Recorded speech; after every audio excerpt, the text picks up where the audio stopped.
All right, today we're going to talk about signal processing. We're going to be talking about this for the next couple of lessons. Today we're going to be talking about analog signal processing. All right, so first of all, what is signal processing? It is a function of a signal processor to change, augment, or otherwise modify an audio signal in either the analog or digital domain. So with analog signal processing, generally analog devices used in production relate to altering a source's relative volume. This is going to be basically outboard preamp, equalization, and dynamics. These are called gain-based effects. Now there are some modulation and time-based effects that we'll talk about later that are a little less they're a little less prevalent in the quantity that's out in the equipment recording space. So I'll get to that when we get there, but for the most part, it's going to be talking about front end things like preamp, equalization, dynamics. All right, let's talk about outboard preamps. This is where your signal starts, if you remember from our mixer series and signal flow series. So there are three different main groups, if you will, of outboard preamp. Now, there's a million different outboard preamps, but a lot of them are based on three different sounds.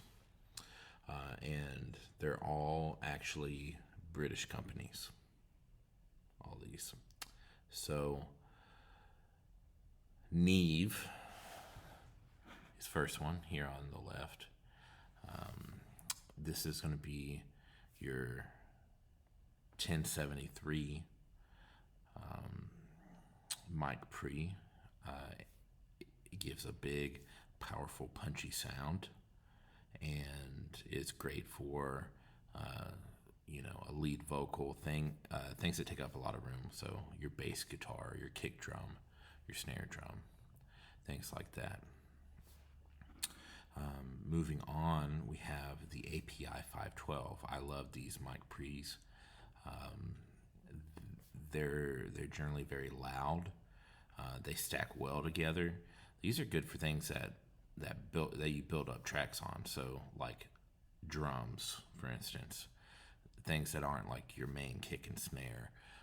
So your toms and room mics and overheads and all that kind of stuff. APIs are great for that. If you layer a lot of electric guitar or acoustic guitar, APIs are great for that because they layer very well on top of each other. Not to say that there hasn't been I don't want to say a million, but there hasn't been plenty of great albums that were entirely tracked using Neve preamps. There are, for sure. But if I had an ideal world where I could pick and choose what instrument goes to which of these, the Neve would be for the bigger sounding instruments, and things that stack well would be the APIs. And then for the SSLs, I like to use those on things that may need like a little more saturation. So things like keyboards sound really good through an SSL preamp, but they all have their strengths. All right, going on, let's talk about EQ. So there's kind of two areas I want to touch on. The first would be the Pultec program equalizers. So this right here on the bottom is a Pultec program equalizer EQP1A. This is a vacuum tube driven equalizer that is great on your vocal. It's great on bass. It's great on everything, honestly. But also in a mastering chain, you'll see these on there as well on your mastering chain. Um, they are an overall very pleasant sounding EQ, and they are tube driven, so they give a bit of a warm sound to whatever source it's on. Even if you only basically don't have any of the EQ in, but you just have it on and the signal passing through, it's still going to warm up your sound a little bit and give it some harmonic content from those tubes. So a lot of people will even do that and then just adjust a little bit here and there with the actual EQ part. Now, Pultec makes a few different ones. This is program equalizer meant to go on a mastering chain or whatever. It's just full range. And this is a mid-range equalizer, so this one you basically are just affecting the mid-range. So that would be good for like a guitar or something like that.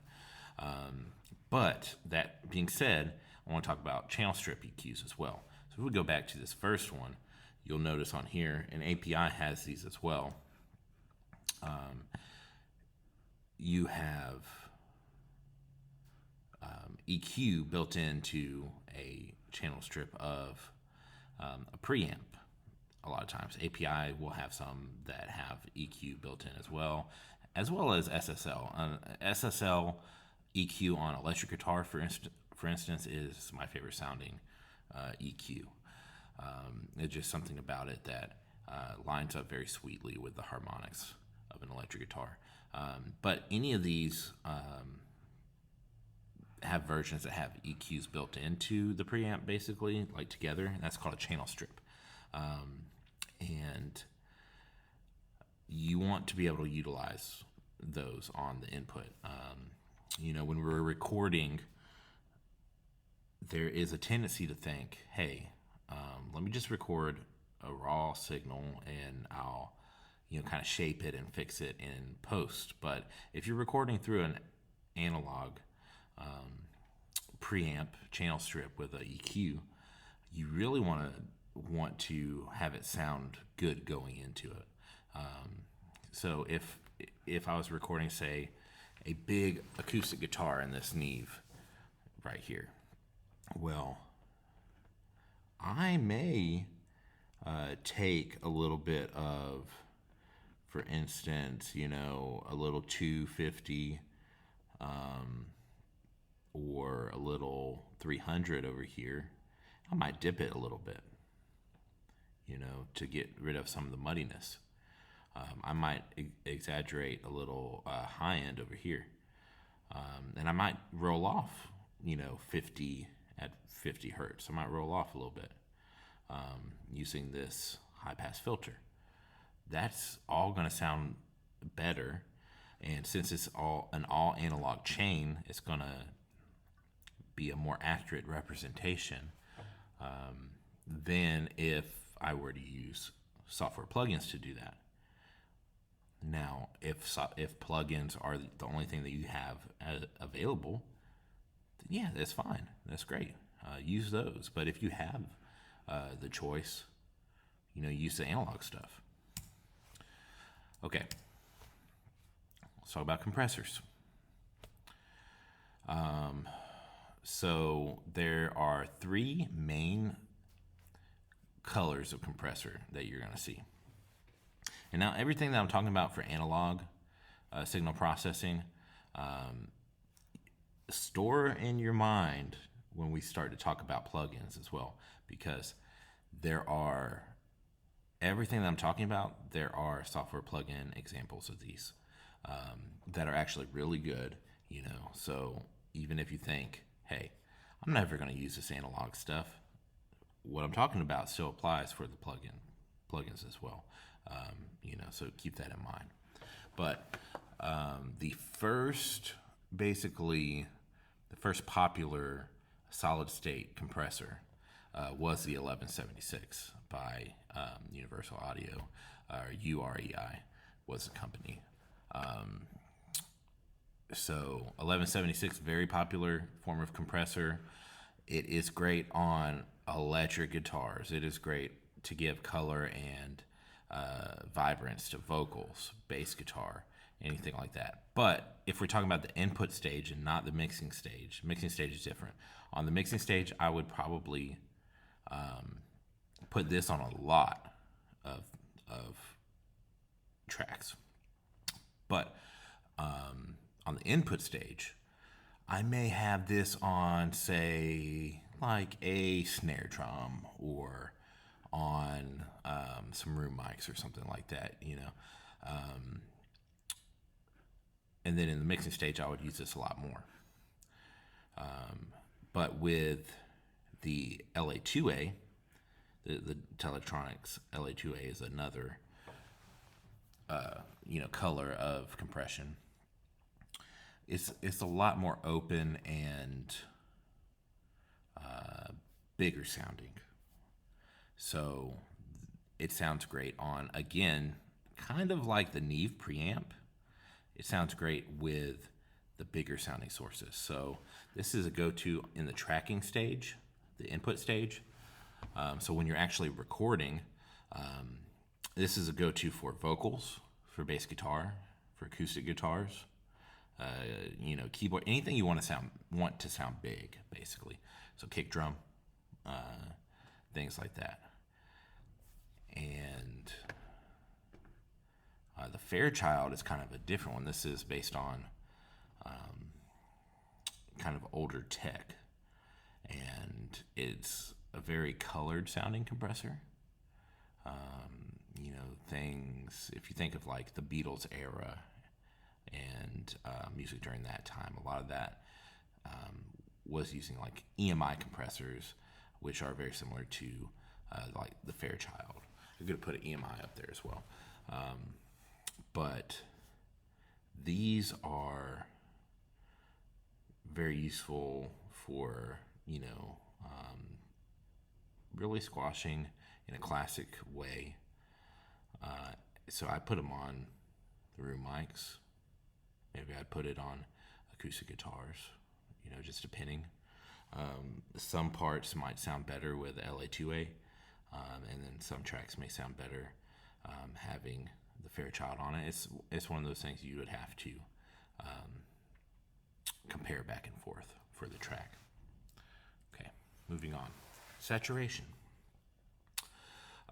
So a saturator basically adds harmonic content to your source. So in the signal chain, I would basically have it, the exact same way that I've shown you thus far. You go into your preamp, to EQ, to compressor, and then if we choose to add any saturation, it would be after compression for, the most part. These are just general rules. Obviously, you're able to break those. I know, like on my mastering chain, I'll have a black box plug-in on basically the first thing in my mastering chain. So it's not hard and fast at all. But for instance, if I'm doing a bass guitar track, I'll have an Elisa character saturator after the compressor and after the EQ and all that, preamp obviously. So it just depends on what kind of track you're working on. But the things that are good for saturation, honestly, really anything can be good for saturation. Like I just said, I put it on my master track, so that affects the whole mix. But I also put it on a little heavier, say on things that have low end content that need to stick out. So those could be bass guitar, lower synths or keyboards that have some low content in it.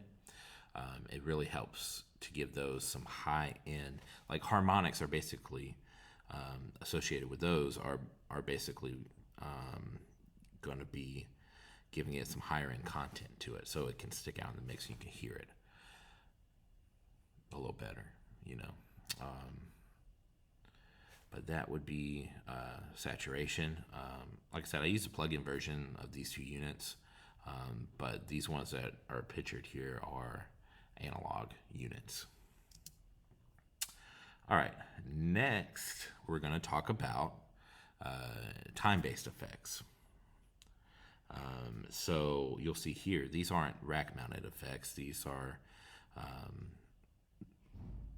this is modulation. So, but they come kind of, they look a little different than your rack-mounted regular studio effects.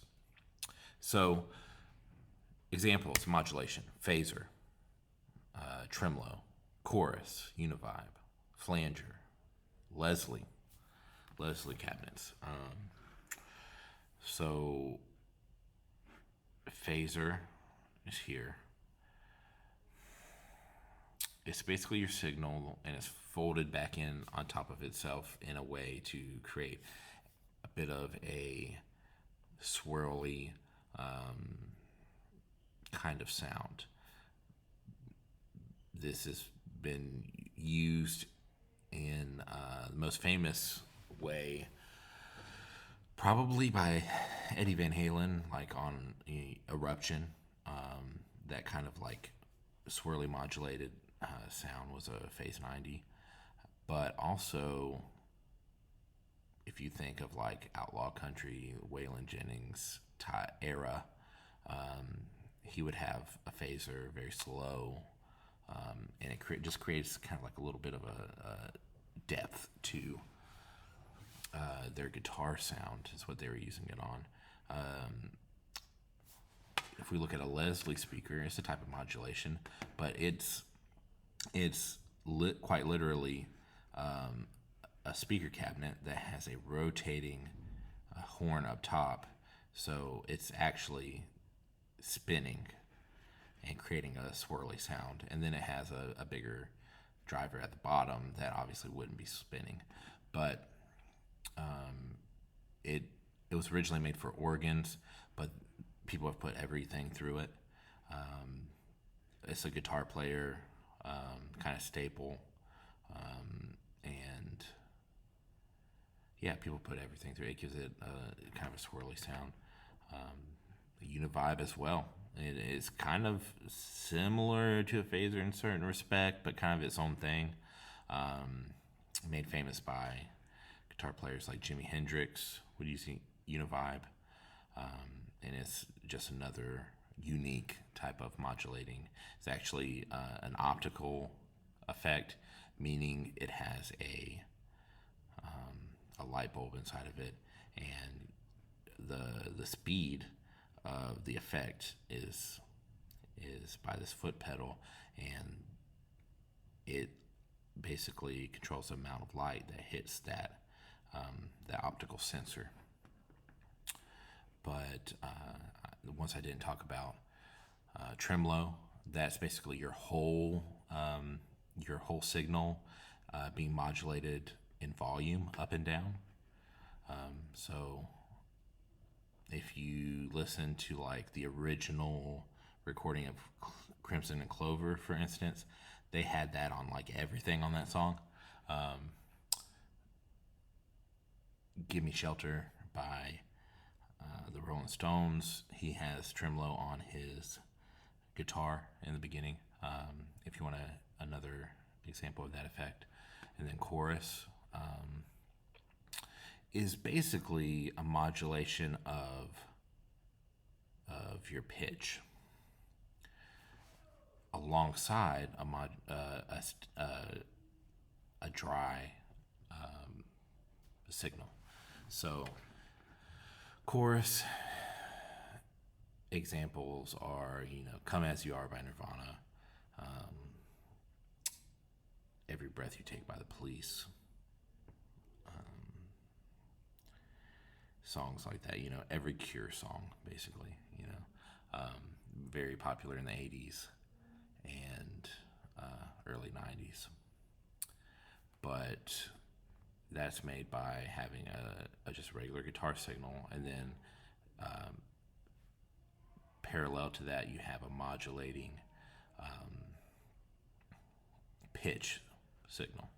Now, if you took away that dry signal, you would have vibrato. So if you're just modulating your pitch and that's it, it's called vibrato.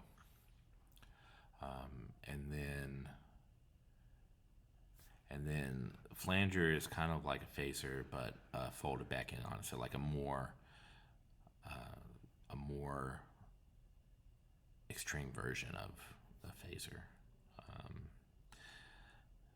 But that is modulation effects. Let's talk about delay effects. Some main colors of that are the Roland Space Echo, the RE201. They have other models as well, but this is the most popular one. So basically, these are all tape delay units, tape echo units, and what would happen is you would send your guitar or vocal or whatever you wanted to put delay on through the input. It would be recorded and played back through these tape heads. And each of these has, if you take the cover off, and you can see on the Echo Rec there, they all have tape heads on them, and it would record it and then play it back through at a delay, and it would sound like an echo. But what everybody found out with that is, in addition to it playing back as like an echo, and you could repeat that many times, so the nature of it going through the tape and coming back, and you having some of these have tubes to drive the signal through, it actually saturates that repeated signal. So you'll hear buzzwords associated with tape echoes as like saturated, or they sound warm, or they sound stretched if like they have old tape in it. The repeats can get a little warbly. And some of them, like the Space Echo, actually have reverb built into it. So that, it all kind of depends on what unit you're looking at. But the Space Echo is here. The Echoplex is here. Space Echo used by early Oasis recordings. Noel Gallagher would use this. Echoplex, very famous person uses that would be David Gilmour, Pink Floyd, Eric Johnson. A lot of people just like the preamp of the Echoplex, and will just have that. So like John Mayer, Stevie Ray Vaughan used it in that capacity. And it's it's just a good sounding classic tape echo. The Benson Echo Rec is a magnetic tape echo, and it kind of has its own sound too. It's very similar to the other two, but has its own spin on it. And it's a vintage unit. The most popular use of it is probably Where the Levee Breaks. They ran the John Bonham's drums through it, and on Led Zeppelin 4. So that opening drum groove that sounds like he's playing double stops, on the drums, is actually repeated tape echo with the Echo Rec, doing basically that slapback kind of sound. That's a little longer than a slapback, but yeah. So that's the Echo Rec. The last analog processor that we're going to talk about are reverb. So when we talk about analog reverb, you are talking about chambers, meaning you would play a signal through a chamber, a reverb room, basically. That's where you get like room verb from, or hall verb is kind of trying to simulate the sound of, you know, of big dance halls and things like that. But you would play a sound through a physical space and then record an ambient mic in that space, and that would become your chamber verb or room verb. But the actual processor that they came out with in the early days was the plate reverb.